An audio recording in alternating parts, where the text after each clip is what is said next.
cómo instalar Boon 2 en su Mac. Es muy sencillo y es un programa muy práctico que nos ayuda a tener más volumen en nuestra Mac. Ahorita ya quedó instalado, nada más jalamos la de Boon a aplicaciones. Las otras dos aplicaciones no les hacemos caso. Cerramos. Ahora vamos a Launch.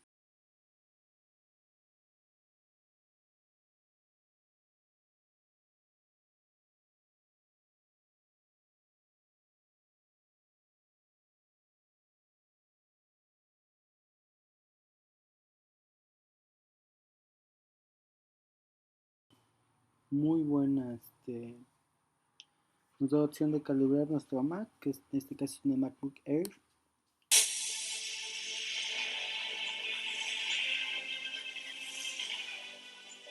Nos da la opción de personalizar el audio, es algo muy bueno.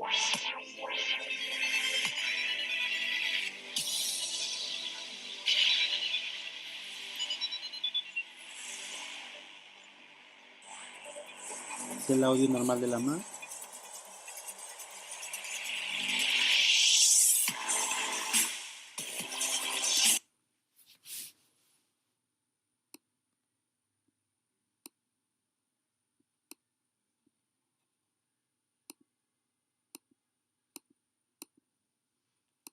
Me parece muy bien esta aplicación. Por mi parte sería todo.